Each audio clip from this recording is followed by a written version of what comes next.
గురువు అంటే ధైర్యాన్ని, స్థైర్యాన్ని, ప్రోత్సాహాన్ని అందించే ఆచార్యుడు. ధర్మాన్ని, కర్తవ్యాలని నిర్దేశించే నవ్యపథ నిర్దేశకుడు. జీవన అభ్యున్నతిని ఆకాంక్షించే దార్శనికుడు. ధర్మ విషకమైన అనేక సందేహాలను నివృత్తి చేస్తూ మూఢ విశ్వాసాన్ని నిలువరించే ప్రబోధకుడు. నిరంతరం గతిమానమైన ఈ ప్రపంచంలో కాలానుగుణంగా మన బాధ్యతల్ని గుర్తు చేసే ఆత్మీయుడు. ఏది ధర్మం, ఏది అధర్మం, ఏది సంప్రదాయం, ఏది ఆచారం, ఏది న్యాయం వంటి విచక్షణల్ని గురువే ప్రకటిస్తాడు. అలాంటి గురు పుంగవులెందరినో కన్న రత్నగర్భ మన భరతావని. ఆ గురు పరంపరలోని విశిష్ట గురు శిఖామణి శ్రీ నారాయణ మహాప్రభు. 1948 సంవత్సరంలో నారాయణ మహాప్రభు శ్రీ నారాయణ ఆశ్రమాన్ని స్థాపించారు.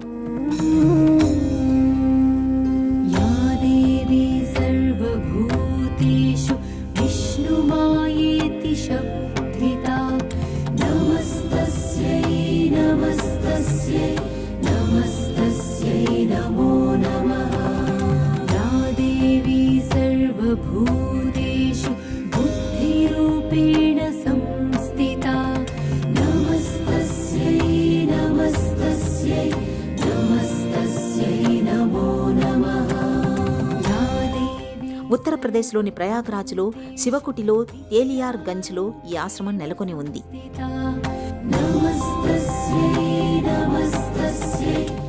ఈ ప్రదేశాన్ని గోవిందపురి అని వ్యవహరిస్తారు.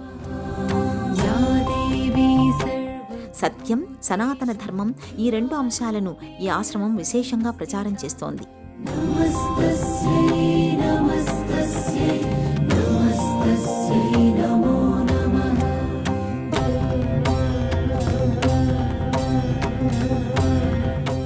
సర్వజనులకు ప్రేమ, సేవ, సత్యం అనే 3 మార్గాల వైశిష్ట్యాన్ని విశదం చేస్తూ ఆ మార్గంలో వారికి ఆధ్యాత్మిక ఉన్నతిని కలుగచేయాలనే లక్ష్యంతో ఈ ఆశ్రమం స్థాపితమయ్యింది. భువిపై స్వర్గం, శాంతిపూరిత పర్యావరణం అని ఈ ఆశ్రమాన్ని భక్తులు వ్యవహరిస్తారు.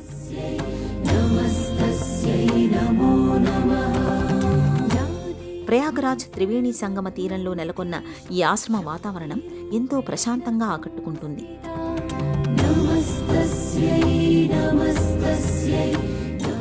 మహాయోగిని శ్రీ నారాయణ మహాప్రభు ఈ ఆశ్రమాన్ని ప్రారంభించినప్పుడు వారి వయస్సు కేవలం 24 సంవత్సరాలు మాత్రమే. చిన్న వయసులోనే ఆధ్యాత్మిక జీవితం పట్ల అనురక్తి పెంచుకున్నారు. గంభీరమైన తపస్విగా జీవనాన్ని సాగించారు. నారాయణ మహాప్రభుకు ఆధ్యాత్మిక మార్గాన్ని దర్శింపచేసిన ఆధ్యాత్మిక గురువు కేశవానందజీ మహారాజ్ యజుర్వేది. ఆయన ఆదేశాల మేరకే నారాయణ ఆశ్రమాన్ని స్థాపించారు.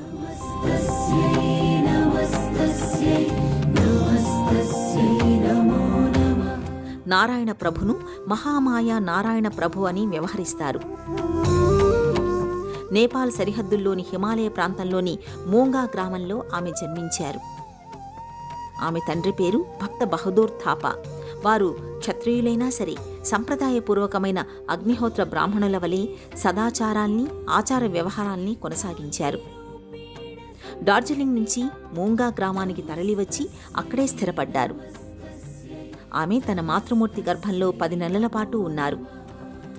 గ్రామస్తుల ప్రార్థనల వల్ల ఆమె మాతృగర్భం నుంచి కారణజన్మురాలిగానే అవతరించారు. అందుకే ఆ శిశువుకు మహామాయ అనే పేరును నిర్దేశించారు. బాల్యం నుంచే ఆమెలో అసాధారణ శక్తి ఉండేది. సాధారణ ప్రజలు ఆమెను వనదేవతగా భావించారు. ఉమ్మడి కుటుంబంలో దాదాపు 100 మందికి పైగా ఉండేవారు.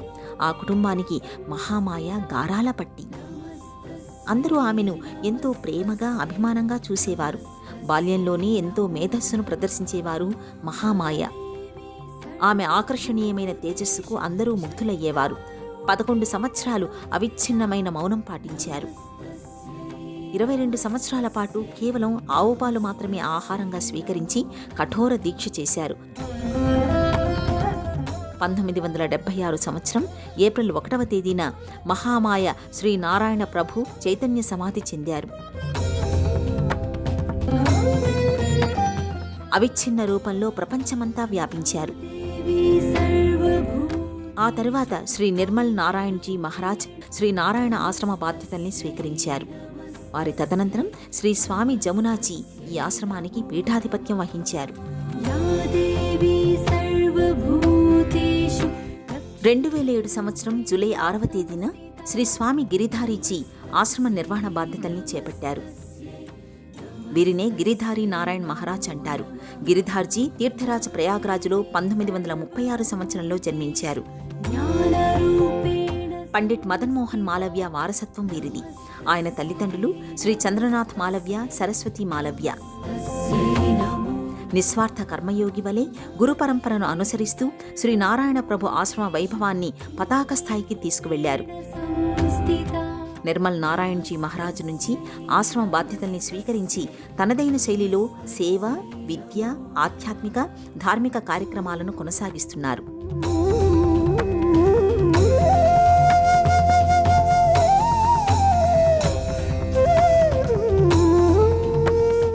శ్రీ మహాప్రభు పబ్లిక్ స్కూల్ పేరిట నర్సరీ నుండి 12వ తరగతి వరకు విద్యాబోధన చేయడానికి 1992 సంవత్సరంలో సిబిఎస్ఈ పాఠశాలను ఆశ్రమం ప్రారంభించింది.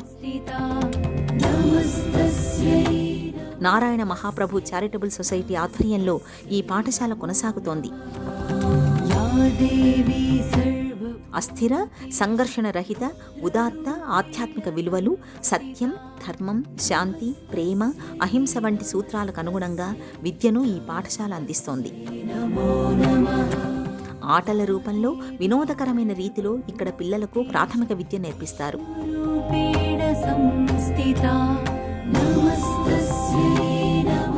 మాధ్యమిక స్థాయిలో పరిశోధన, చర్చ, బృంద నిర్వహణ వంటి పద్ధతులలో స్మార్ట్ క్లాసులను నిర్వహిస్తారు. Science exhibition, fun camps, yoga Sankalp, క్రీడల ప్రావీణ్యం, స్కౌట్ అండ్ గైడ్, ఎన్సీసీ వంటి కార్యకలాపాలను పాఠశాలలో అమలు చేస్తారు. విద్యాలయాల నిర్వహణతో పాటు వైద్య, ఆరోగ్య సేవలు, అనాథ శరణాలయాలు, గ్రామీణ ప్రాంతాలలో వృత్తి శిక్షణ నైపుణ్య కేంద్రాలు, మహిళా స్వయం శక్తి సహాయ బృందాల్ని ఆశ్రమం నిర్వహిస్తోంది.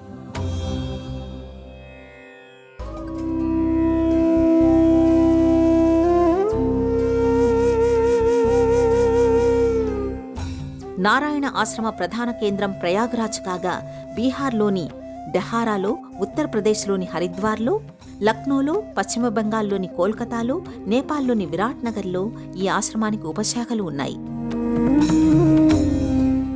అందరికీ ప్రేమభావాన్ని పంచాలి, సేవా మార్గాన్ని ప్రబోధించాలి, సత్యం, ఔన్నత్యాన్ని విశదపరచాలి అనే భావనతో ఈ ఆశ్రమ శాఖలన్నీ తమ క్రియా కార్యకలాపాల్ని కొనసాగిస్తున్నాయి. క్లిష్ట పరిస్థితుల్లో సైతం సహనాన్ని కోల్పోకుండా ఎలా ఉండాలి, మనలో ఆత్మస్థైర్యాన్ని ఎలా నింపుకోవాలి, మానసిక స్థిరత్వాన్ని ఎలా సాధించాలి, మౌనశక్తిని ఎలా పెంపొందించుకోవాలి వంటి జీవన కళకు సంబంధించిన ప్రశ్నలకు ఈ ఆశ్రమం ద్వారా సరైన సమాధానాలు లభిస్తాయి.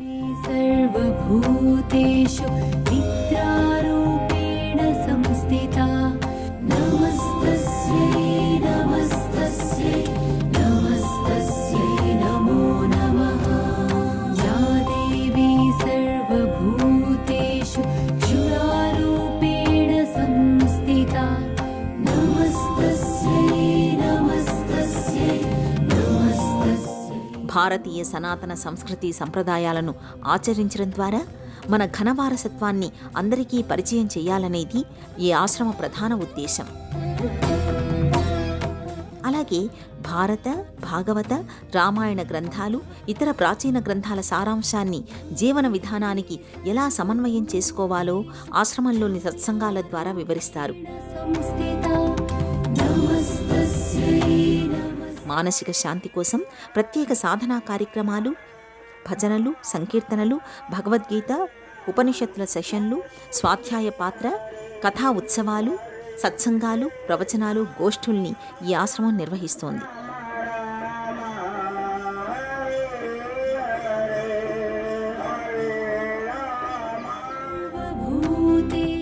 ఆశ్రమ ఆవరణలో శ్రీ లక్ష్మీనారాయణ ఆలయం, శ్రీ దుర్గా మందిరం,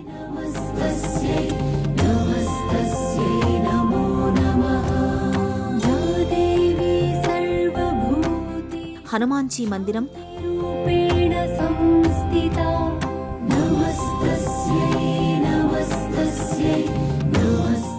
గురుదేవ్ సమాధి మందిరం, శ్రీ నారాయణ మహాప్రభు సమాధి నెలకొని ఉన్నాయి.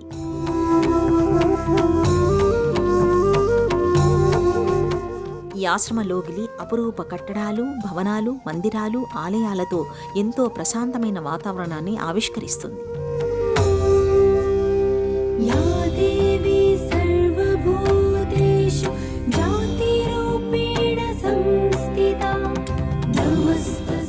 శ్రీ నారాయణ ఆశ్రమం నెలకొన్న తీర్థక్షేత్రం ప్రయాగ్రాజ్ సన్నిధి మహామహిమాన్వితమైనది.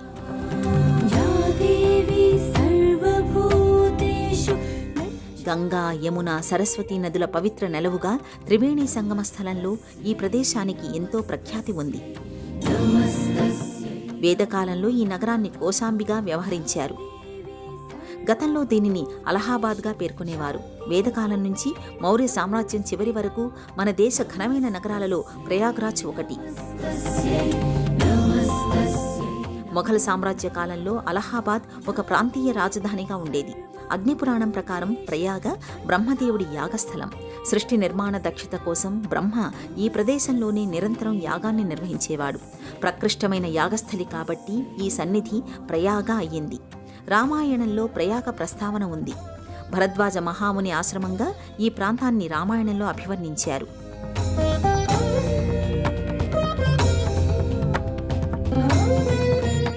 కుంభమేళాకు ప్రయాగరాజ్ కేంద్రస్థానం. సనాతన ధర్మాన్ని అనుసరించే ప్రతి వ్యక్తి ప్రయాగులోని త్రివేణి సంగమంలో పవిత్ర స్నానాన్ని ఆచరించాలని, కుంభమేళాలో పాల్గొనాలని విశ్వసిస్తారు.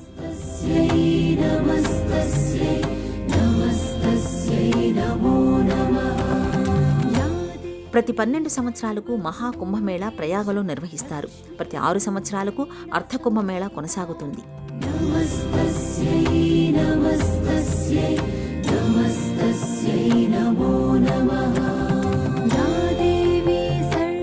క్షీరసాగరం నుంచి ఉద్భవించిన అమృత కలశాన్ని గరుత్మంతుడు వైకుంఠానికి తీసుకువెళుతున్న సందర్భంలో ఆ అమృత కుంభం నుంచి కొన్ని బిందువులు ప్రయాగలోని గంగా తీరంపై పడ్డాయనేది పురాణ కథనం. అందుకే దీనికి ఇంతటి పవిత్రత ఆపాదితమైందంటారు. అలాంటి పరమ పునీత దివ్య సన్నిధిలో శ్రీ నారాయణాశ్రమం నెలకొని ఉంది.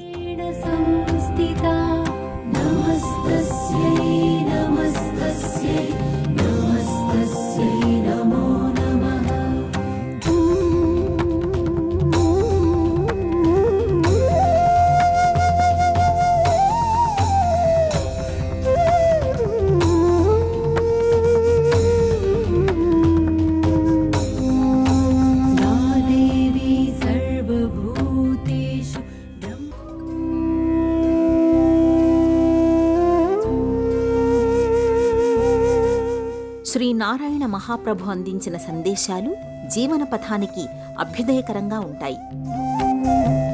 సరళ సుందరమైన జీవన విధానానికి ఈ ఉపదేశాలు ఉపయుక్తం. సత్యమే పరమధర్మమని నారాయణ ప్రభు ప్రవచించారు. నిజాన్ని అనుసరించడం వల్లనే మానవ జీవితం ఉదాత్తమవుతుందని పేర్కొన్నారు. అబద్ధం మనిషి జీవనాన్ని అశాంతిమయం చేస్తుంది. సత్యమే పరమేశ్వరుడు. ప్రేమే నిజమైన పూజావిధి. ద్వేషమనే భావన మనిషిని దైవానికి దూరం చేస్తుంది. మౌనం అనేది బలహీనత కాదు, అది బలమైన ఆయుధం. అది అంతర్ముఖ శక్తిని కలిగించే సాధన. సేవ చేయని జీవితం, భగవంతుడి స్మరణ లేని హృదయం రెండూ నిష్ఫలమైనవే.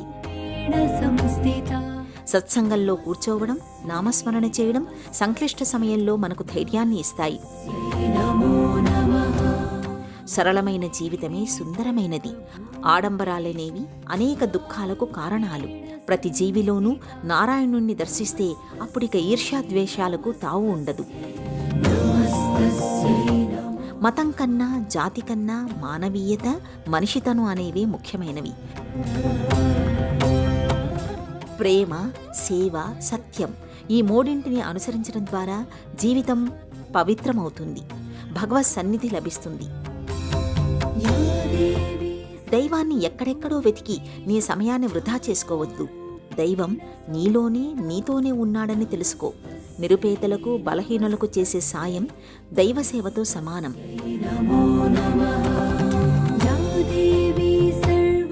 లోపల ఆత్మస్వరూపాన్ని దర్శించడానికి ధ్యానం చెయ్యాలి. బయట శబ్దం కన్నా ఆంతరంగికమైన మౌనం మిన్న.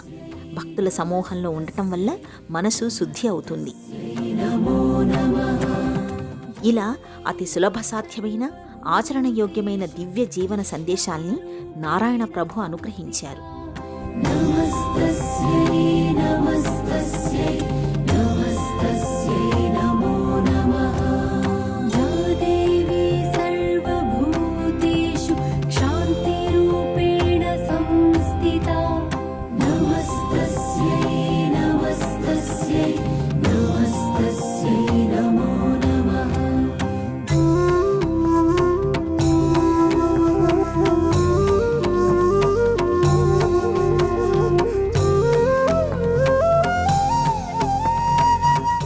నారాయణ ప్రభు ఈ ఆశ్రమాన్ని స్థాపించినప్పుడు శివకుట్ ప్రాంతం పూర్తిగా బండరాళ్లతో వృక్షాలమయంగా ఉండేది. అక్కడ జనసంచారం అనేదే ఉండేది కాదు. జనాలు సంచరించడానికి సైతం భయపడేవారు. అయినా మహాప్రభు ధైర్యంగా ఆ ప్రదేశానికి తరలి వెళ్లి ప్రజల కోసం, వారి ఆధ్యాత్మిక శ్రేయస్సు కోసం ఆశ్రమాన్ని నిర్మింపచేశారు. భౌతిక విలాసాన్ని త్యజించి యవ్వనంలోనే ఆధ్యాత్మిక దృక్పథాన్ని అలవర్చుకున్నారు. బీడుబారిన భూమిని చదును చేసి తన కఠోర దీక్షతో గంగా తీరాన పవిత్ర ప్రయాగ్రాజులో కర్మస్థలాన్ని తీర్చిదిద్దారు. సత్యమైన భగవంతుడు మనల్ని నడిపిస్తున్నాడు. నిర్గుణుడు, నిరాకారుడు, జన్మమృత్యు చక్రానికి అతీతుడు. ఆయన నామస్మరణమే ఆశీర్వాదాలు కురిపిస్తుంది. ఈ జగత్తులో ప్రేమ కూడా మిథ్యనే. భార్యాభర్తలు సైతం ఎవరి స్వార్థాన్ని వారే చూసుకుంటారు. హృదయపూర్వకమైన ప్రేమ అనేది అరుదు. అసలైన ప్రేమ అంటే భక్తుడిపై భగవంతుడు ప్రదర్శించేది, భగవంతుడిపై భక్తుడు ప్రకటించే నిర్మలమైన ప్రేమ. సేవ, ప్రేమ, సత్యం ప్రతి జీవిలోనూ దైవాన్ని సందర్శించు అని పిలుపునిచ్చారు. కారణ జన్మురాలిగా బాల్యం నుంచే ఆధ్యాత్మిక చింతనపై మక్కువ పెంచుకుని ఆజన్మాంతం తన దీక్షా దక్షతలతో సనాతన ధర్మాన్ని విస్తృతంగా ప్రచారం చేశారు.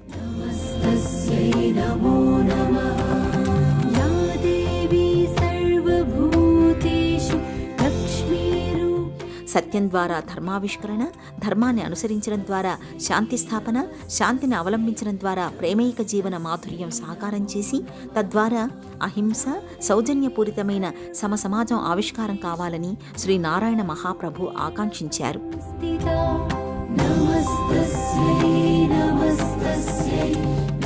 వారి ఆకాంక్షలకు అనుగుణంగా ఆధ్యాత్మిక దివ్యపథంలో శ్రీ నారాయణాశ్రమం పావన జీవన గంగా తరంగిణి వలె మున్ముందుకు పురోగమిస్తోంది. ఓం శ్రీ గురుభ్యో నమః.